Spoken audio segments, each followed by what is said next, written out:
Welcome to the Good Mental Health Podcast, where we intend to provide information and discuss topics at the intersection of mental, physical, and emotional health. This is Diana Baker, the article writer and moderator for the Good Mental Health blog. Thanks so much for joining us today, and welcome.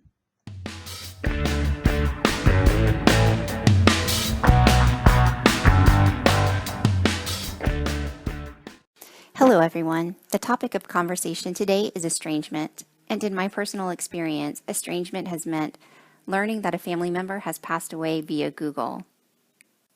Something told me to Google my stepfather's name last night. A nudge guided me to skip going to his Facebook page, as I had many times in the past, and to use the search engine instead. And there it was, his obituary. He passed away 6 months ago. He has been cremated, his ashes interred, a memorial service held. I never knew. It's the price I pay for freedom. Estrangement from an emotionally abusive family has a price, and that price can be high. In order to explain, let's first talk about the common dynamics of an emotionally abusive, dysfunctional family. Dysfunctional families often display two patterns, enmeshed or avoidant. In an enmeshed family, the unspoken agreement between the family members is that they must all feel the same way all the time. If one family member is in turmoil, then all family members must join them in their turmoil. This requires each family member to give up their individual feelings and desires to participate in the collective family drama they have all subconsciously agreed to. For example, mom suffers from depression. Every morning, dad gets the kids up and out the door for school while mom stays in bed. Dad and kids go out into the world knowing that mom is home and suffering. During those hours away from home and away from mom, dad and kids have the ability to focus on their own feelings and desires, but they don't. No matter how good they may feel in the present moment, mom's suffering is never far from their minds. As a result, each family member lives with the foreboding sense of doom, not because anything is necessarily wrong in their individual lives, but because if mom is feeling bad, then they all must feel bad. They learn to check their happiness at the door because once inside with mom, her suffering overshadows everything else. Eventually, the mood of the entire family changes. Dad and kids stop inviting friends over because mom can't handle it. They learn to keep the house quiet, the shades drawn, avoid asking anything of her, and to make minimal fuss. The family becomes more and more isolated from the outside world, trapped inside their own dysfunctional family system and mired in their collective pain. An avoidant family, on the other hand, has an unspoken agreement to remain emotionally unplugged from each other. If one family member is going through a time of intense emotion, whether happy or sad, the other family members do not offer validation, support, or encouragement and will instead send the message to suck it up or just deal with it. Since it is the people we are closest to during childhood whose actions teach us how to process and regulate our own emotions, an avoidant family makes it impossible for family members to connect on an emotional level at all.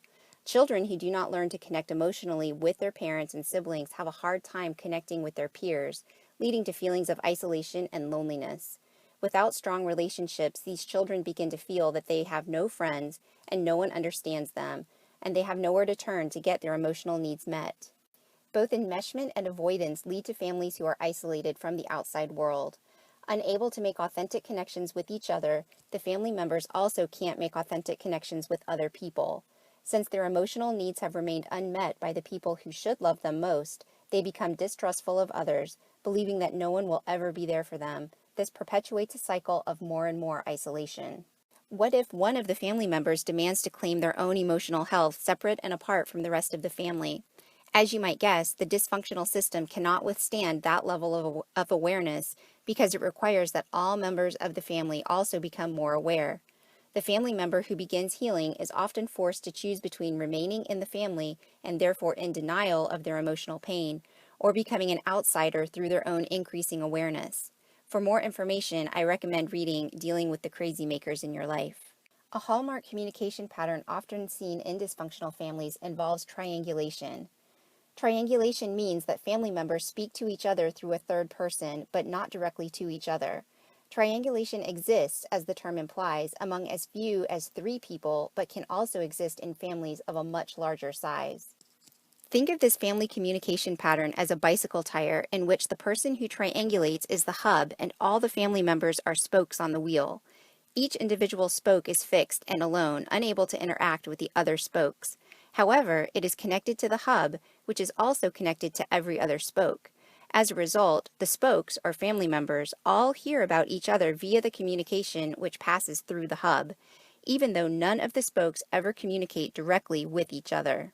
This unhealthy communication pattern perpetuates isolation among the family members. Instead of building interpersonal relationships, the family members talk to each other and about each other through a third party.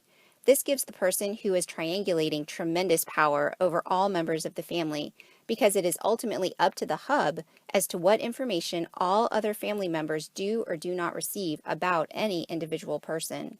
In my own enmeshed family of origin, my grandmother was the hub, and when my grandmother passed away, my mother became the hub.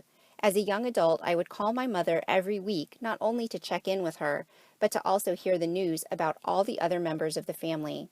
Never once did I call another family member individually, and never once did another family member call me. The only information I received about an individual was the information my mother chose to share, and unfortunately, it was filtered through the emotionally unhealthy paradigm with which she viewed the world. It was during a particularly painful time in my life, when I needed tremendous support but couldn't have felt more alone, that I realized I had to break free from the isolation that comes with being enmeshed in an emotionally dysfunctional family once and for all.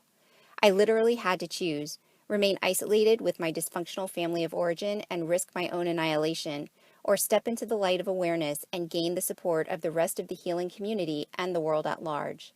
I chose to step into awareness, but not without cost. I now identify these eras of my life as BE and AE, or before enlightenment and after enlightenment. However, I could just as easily think of them as before estrangement and after estrangement, because that is precisely what occurred.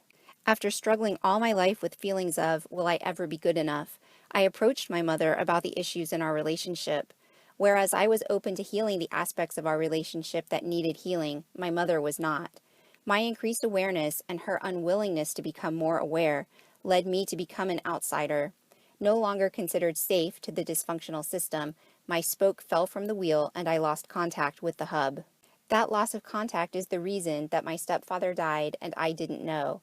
It is the reason that I would have never known without the Google machine.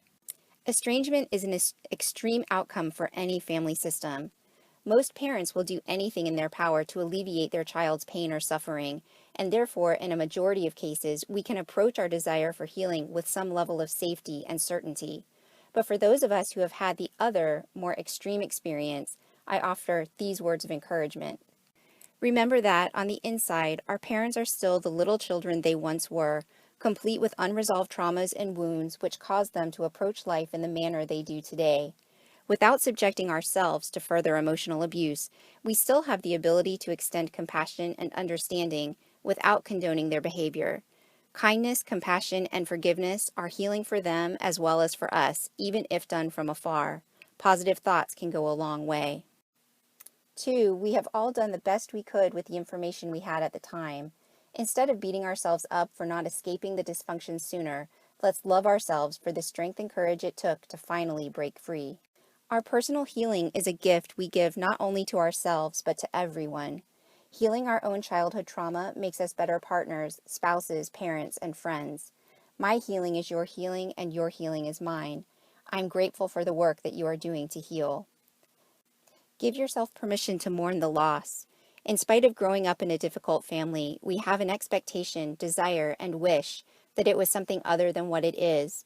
Be patient with yourself and be kind. We are not only leaving behind the bad memories, but also the good. Moreover, we are leaving behind the dream of what might have been.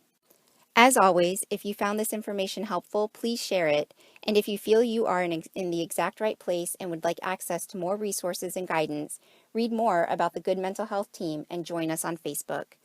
Visit us at goodmentalhealth.info. Be well, my friends.